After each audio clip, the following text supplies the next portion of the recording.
Hi, I'm Laura and I wanted to make a video talking about my RISD application process since I found it helpful to see those kinds of videos when I was applying, when I was going through that process.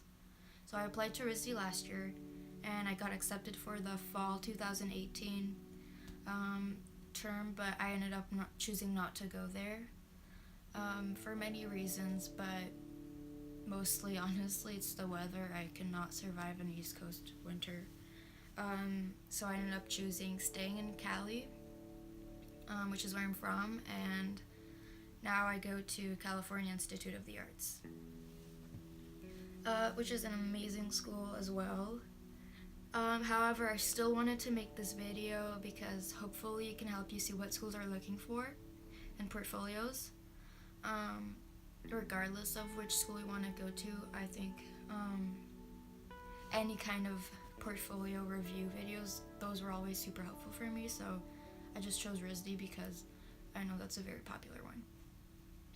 And then, because I applied to multiple schools, but I think showing most of my portfolio for my application portfolios were pretty much similar because it's all the same pieces I made. I just organized them differently, or I added more or less they were the same. So for RISD, I think it's a pretty basic portfolio, which yeah. Also, side note, I applied with the intentions of majoring in illustration at RISD. However, you have a foundation year there, so you don't choose your major right away, comparing to Cal Arts where you have to apply with a decided major. And then Cal Arts doesn't have illustration, so I ended up choosing graphic design, which was the closest thing I wanted to do after illustration, and I thought it was more broad, and so you can always go towards the route of illustration, or graphic design is just, it's a great major too. RISD offers that as well, I'm pretty sure. So yeah, that's where I'm at. So in my portfolio, I have more illustration based pieces and then more design leaning pieces. And then you apply, you send in your portfolio via Slideroom, which I will explain later. I will show you guys what it looks like, and then it's pretty self-explanatory. It tells you what to do every step. They do a pretty good job, and every school has you submit your portfolio through Slideroom. So yeah, if you guys have any questions about the process itself, feel free to ask below. But I'll try to go in as much depth as I can. Alright, so here we are in a Slideroom. This is the portfolio page where you upload all your pieces. The first one, where it says forms, it just explains basically what you have to pay to submit and stuff like that. Pretty simple. So then you enter a portfolio, and then it says how many items you need to have. So it says 12 to 22, including, I think it's including, actually, I think it was a separate page where you put the special prompt ones. So I think this is just where you put your regular portfolio, just whatever you want. It says, there is the prompt on the, at the top. It says, your portfolio should consist of 12 to 20 examples of any type of 2 or 3-dimensional work you have completed recently. You suggest that the work reflect your ideas, interests, experience, and abilities in the arts to date. It may be in any media, may be finished or in sketch form, and may be the result of an assigned class project or a self-directed exploration. So maybe if you didn't take art classes, but you did a lot of art on your own, they say that it's perfectly okay. We strongly suggest that as part of this visual presentation, you also reproduce and submit 2 to 3 pages from your journal or sketchbook to indicate your process of research, thinking, or investigation. I can talk about that more in depth, or how I showed what they're asking when it appears in the video later on. And then applicants occasionally ask to submit a PDF that has multiple pages with individual and unrelated work on each page. This usually causes the portfolio to exceed the limit of the number of works and is not allowed, The only exception to this limitation on multiple page PDFs would be something like a graphic novel where the multiple pages constitute a single cohesive work. Alright, so for this piece, it's a self-portrait of me based on a photo I took from behind the shower door. So that's what these little things on my face are. That's water droplets from the door. So my goal is just to show realism and portrait drawings, because that's something I really enjoy doing, and so I thought it would be a good example of that. Also, this is a piece I did in a portfolio workshop. Actually, it's a class I took outside of school. They helped you prepare a portfolio for schools such as RISD, or Otis, or CalArts, Art Center, any of those schools, Pratt. So they said that schools like that really like to see very rendered pieces, but they also like very concept heavy pieces that might not be rendered as perfectly. So I tried to have a pretty big variety of those in my portfolio. Alright, next. This is just a photo of my little cousin I took when I was visiting them in France.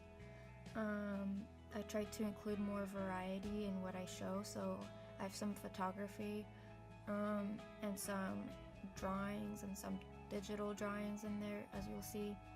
I just wanted to show that I have interests in multiple fields. This one is just a fun kind of experiment I did.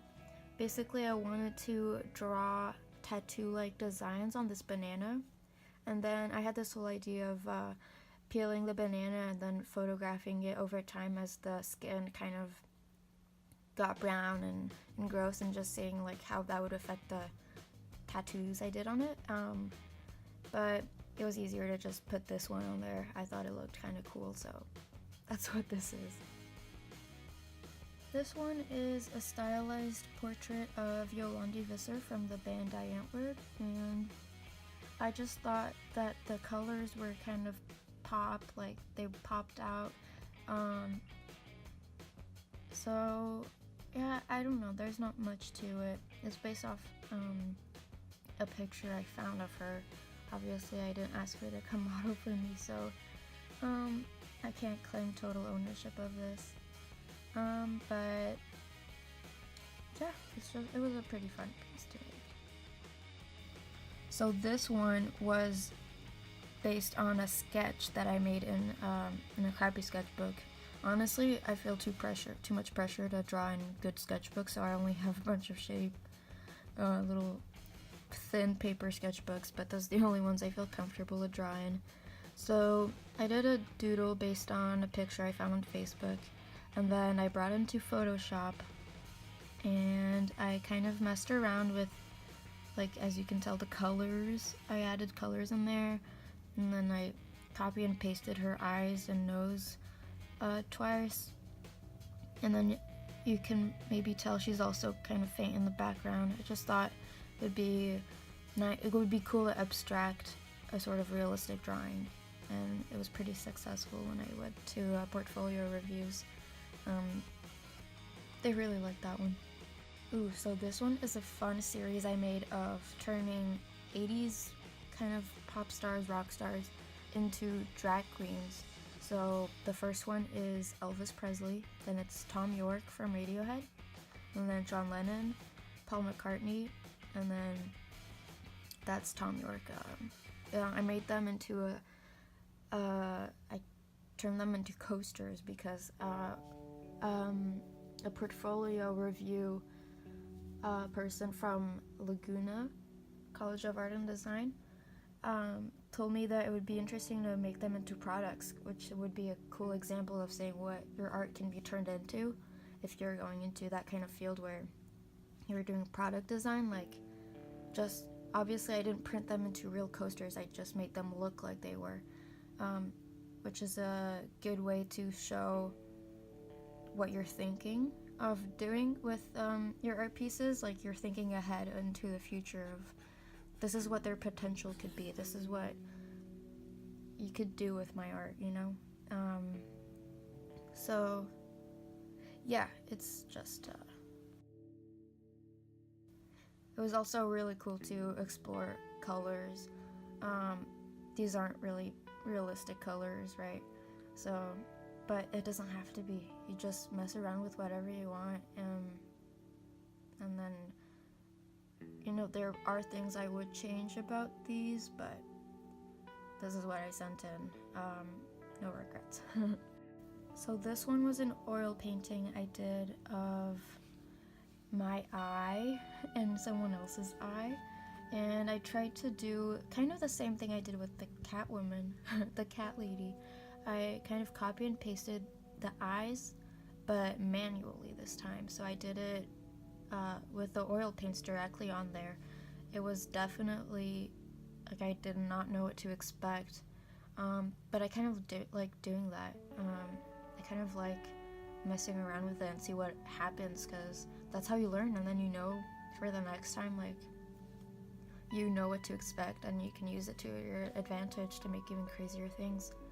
So that one was kind of cool. Nothing too special, but it was good to show that I can use different mediums, you know.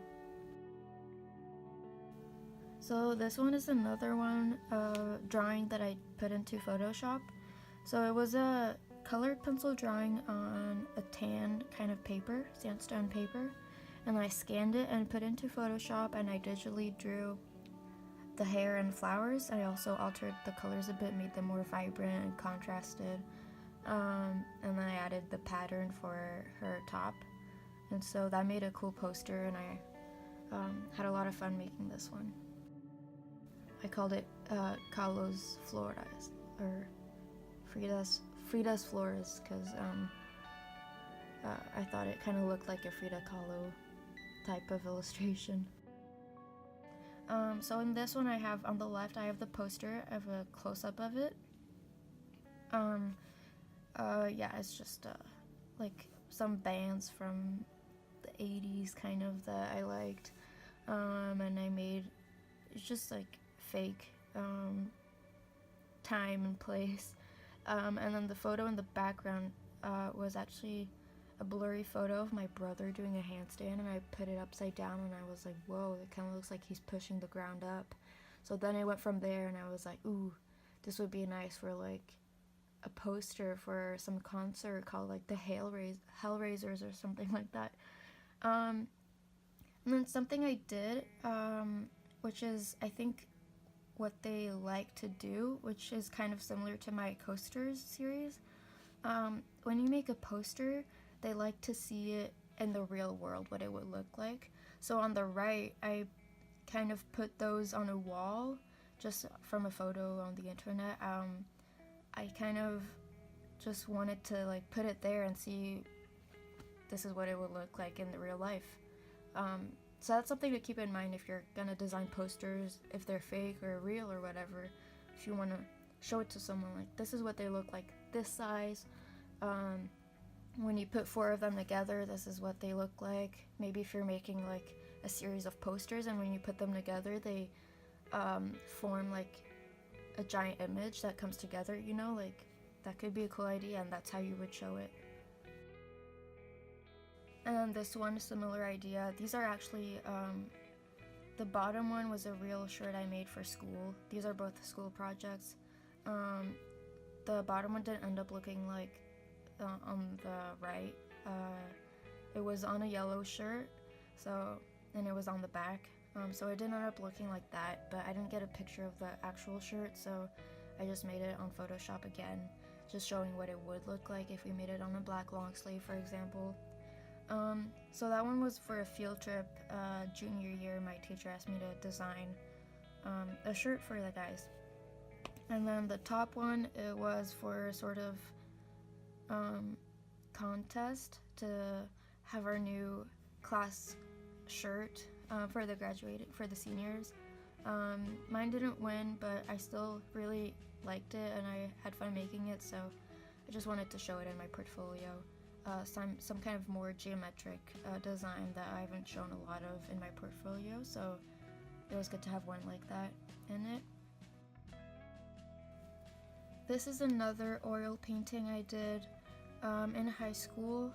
So they said that they like seeing sketchbook drawings, so I actually did a bunch of sketchbook drawings of it before going onto the canvas, so I thought maybe including that in the same photo. You want to keep it in the same, put both images or however many images you have in the same, put them into Photoshop and in one image, one JPEG, so that it doesn't go over the limit of pieces, and then they see as part of the process, they see your process, which is always a good thing to show.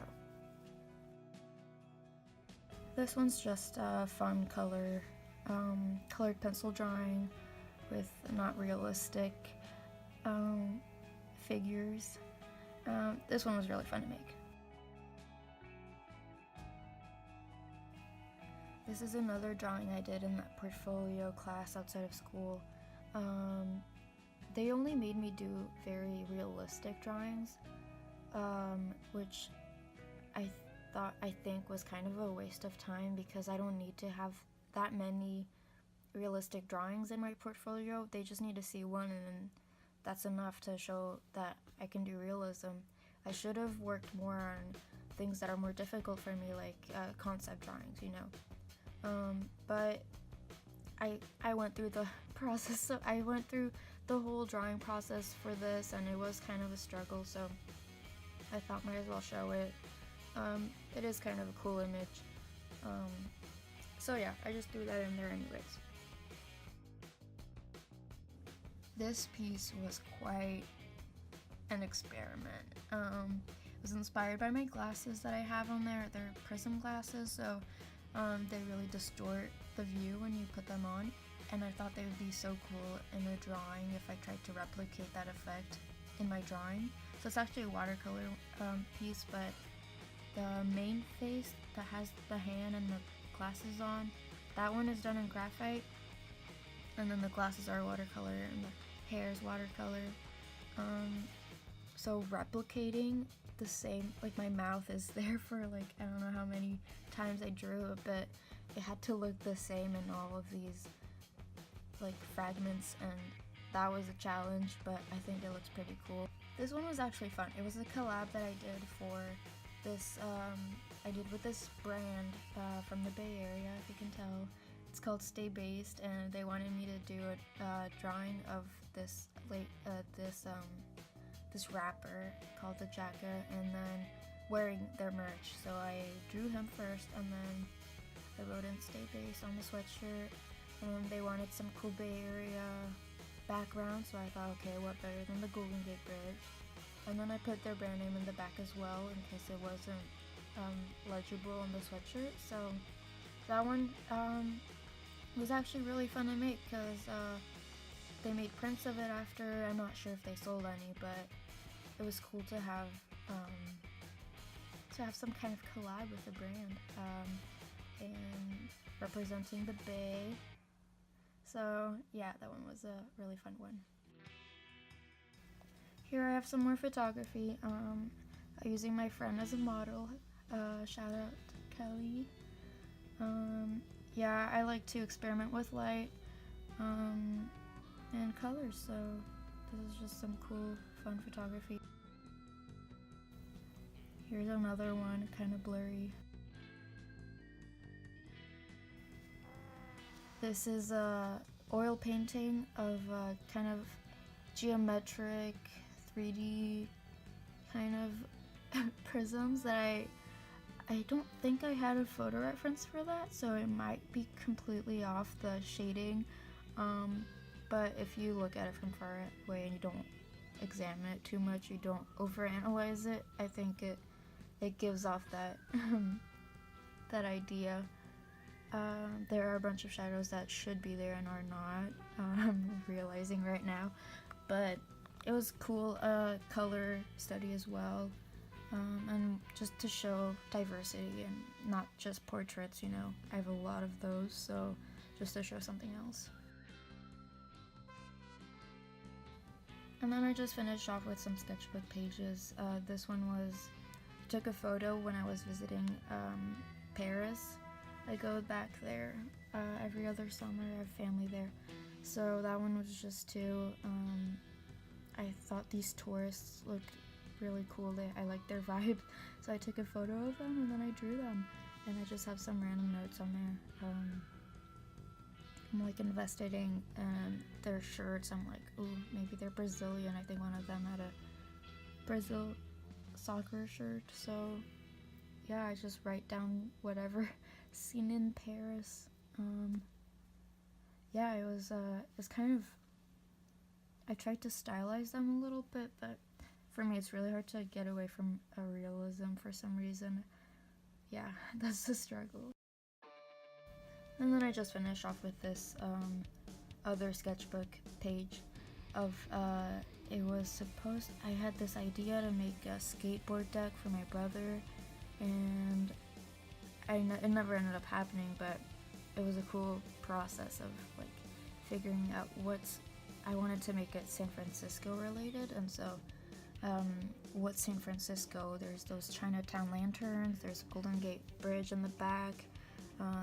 It's a skateboard deck, so I put some skateboards in there, some records, the traditional SF little townhouses, then some kind of 70s pattern stuff. But yeah, the point of this was to see my ideas displayed in words and in the drawing, because I have little notes jotted down.